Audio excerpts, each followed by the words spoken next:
Hey, what's going on, guys? Today on the channel we're going to be taking a look at iOS 17.2. So this was just released by Apple along with several other software updates. This is finally a pretty decent feature update for iOS. So we're going to go through everything new here in iOS 17.2. So first off, let's talk about this update. So this actually came in at 1.49 gigabytes here on my iPhone 15 Pro Max. Let me know what size the update was for your phone in the comments down below. Anyways, let's go ahead and jump into some of the new things here. So the first thing we'll do is show you something that we can finally update, or I should say change, here in settings. So if you go into your settings, you go into sound and haptics. If you scroll down, you notice there is now a option for default alerts. So the default alerts is basically kind of like that good old-fashioned Apple tone that we hear whenever a random notification comes in. In iOS 17 they changed it to a new sound called Rebound, but now here in 17.2 you are able to customize this sound as well as the vibration. So you see, if I tap on that, you now have a whole list of items here, including the classic ringtones down here. You can go in there and you can choose what you want it to be. So it's pretty cool. We've never had the ability to actually change that noise, so glad to see it here in 17.2. Since we're in settings, let's go ahead and talk real quick about some notification settings right here. So if you scroll down to the bottom, there is this section down here for government alerts. Now this might look a little bit different depending on your area, but here in the US where I'm located, you can customize Amber Alerts, Public Safety Alerts, and Test Alerts. Well, now you can go to Emergency Alerts, and there are a few more options in here. Now one of those options is new. It is this local awareness feature. So basically I would recommend that you turn that on, because this can give you more location specific alerts. So if you've ever noticed that you got an alert that may not be actually in your area, this is going to use your approximate location to make your alerts more accurate and pertain to you. So that is a new feature here. Another thing here in iOS 17.2 is the introduction of the Journal app. So we were obviously promised this in iOS 17, but it didn't come out when the main version was released here. But now we have it here in 17.2. So there's what the new application icon looks like. We can go ahead and hop in here, and it says Welcome to Journal.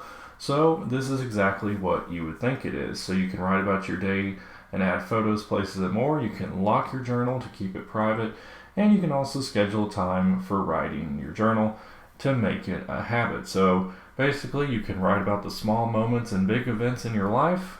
So pretty cool if you want to keep a digital journal. So here's what the kind of splash screen, home screen area looks like. It says Start Journaling, create your personal journal. You can tap the plus button to get started here. So there are going to be different suggestions and things that you have in here. So these are the journaling suggestions. So iPhone will use your on-device intelligence to create suggestions based on your everyday moments. So you can turn on that if you would like in order to get going here. And then there's all these different kind of preset things here. So you can see reflections on what you've done here. So you can see all that. But yeah, journaling is now available here on the iPhone if you would like to utilize it.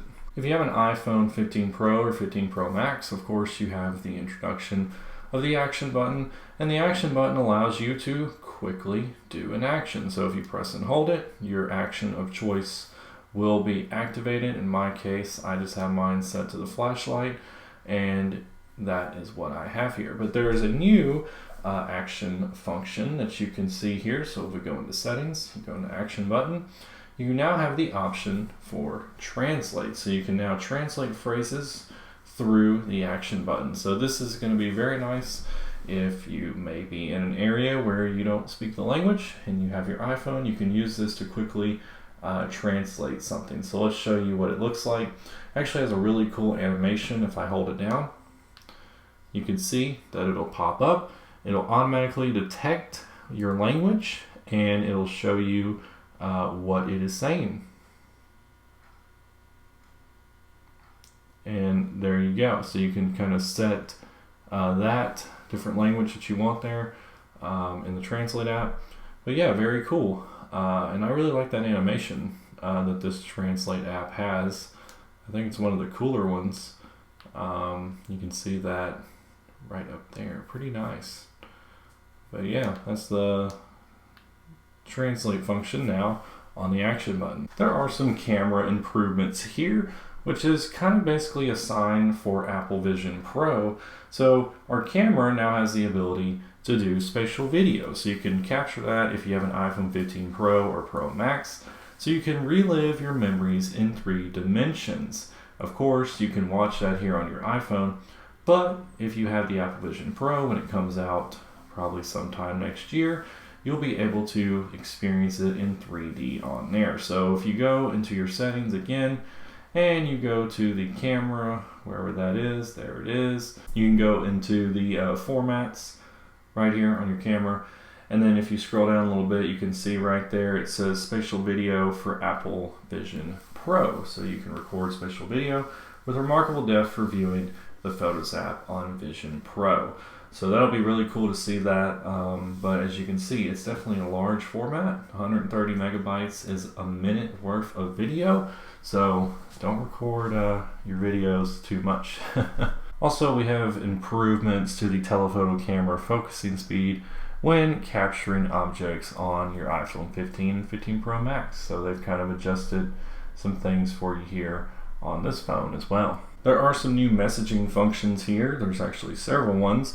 So the first one is you can now do a catch-up arrow, which lets you easily jump to your first unread message in a conversation by tapping it visible in the top right corner. So that'll appear up there in the top right. Also, you can add the sticker option directly to a bubble. So now you can hold down on a bubble, you can hit add sticker, and this kind of makes it quicker to go in and actually add a sticker than previously having to go to the keyboard or the plus symbol and actually adding that. So we can hit that and the sticker will go directly on to the message bubble. So that is pretty cool. There's also been some updates to Memoji, so you have the ability to adjust the body shape of any Memoji. So that's kind of interesting.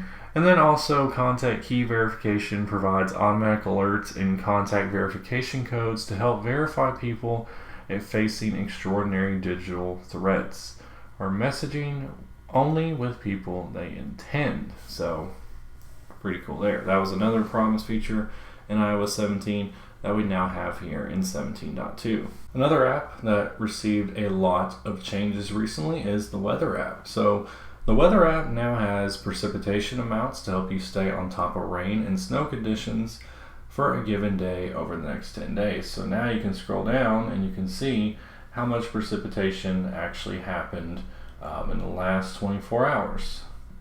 You can also tap on days and you can see a lot more detail. You can see those precipitation totals and all that good stuff. There's also a new weather widget, so we can go into here, we can edit our widget. Well, we actually need to, I guess, edit home screen. Then we can add a widget. You can go to weather and you can see, we scroll over, there's now a sunrise and sunset widget. There's your daily forecast, there's details about each day. So there's 3 new weather widgets for you to choose from. They're obviously the smaller size here, but there are 3 new weather widgets for you. So you can see current conditions, air quality, feels like, wind speed, all that stuff. So if you're a detailed person about the day, well then there you go. Since we're in here on the widgets, we can go ahead and mention the fact that there's also a new digital clock widget. So we've always had the analog clock, but now Apple has added a digital clock for us. So you can still see that there's these other analog clocks for you, but the clock digital is now the first option. Pretty cool. Other thing to note here in the Weather app is a new moon calendar. So this is interactive, of course, and it lets you easily visualize the phase of the moon on any day of the month. So we can go down here, we can tap on different days of December, and we can see exactly what the moon will look like on any given day. You can also see how much illumination percentage it'll have, when the moon will set, and when the moon will rise. So very detailed moon calendar here for you if you're into that. There's also a good amount of additional improvements and bug fixes here in this update, so go ahead and mention those really quickly. So the first one here is Siri support for privately accessing and logging health app data using your voice. There's also been AirDrop improvements, including expanding contact sharing options and the ability to share boarding passes, movie tickets, and other eligible passes by bringing two iPhones together. So if you take your phone and you put it up against another iPhone or another Apple device that can actually do that, you can even do that with like a watch or something like that, you'll be able to share different passes from your wallet app. In Apple Music, there's a new favorite songs playlist, so you can quickly get back to listening to songs that you mark as favorites. I can't believe it took Apple this long to actually do that, but it's nice to see that it's here. Also, now you can use listening history in Apple Music. It can be disabled in a focus, so music you listen to does not appear in the recently played. So that's pretty nice. There's also enhanced autofill, identifies the fields in PDFs and other forms, enabling you to populate them with information such as names and addresses from your contact list. There's also new keyboard layouts, sensitive content warning for stickers and messages, and there's an issue that may prevent wireless charging in certain vehicles. They've been having those issues with wireless charging in certain vehicles, so hopefully they're kind of getting that all fixed up there. And then something kind of cool here for you iPhone 13 and 14 models. You now have the Key 2 charger support for iPhone 13 and 14. So you can now use that version of wireless charging for your iPhone. So that's pretty cool. Last thing, of course, that we always mention is security updates. And there was several, of course. So you can head to Apple's security page. You can check that out for yourself. But yeah, quite a few. Anyways, guys, this is all I got for you today in this video. Quite a few features here in 17.2. Let me know what your favorite feature is in the comments down below, and I will catch you guys in the next video.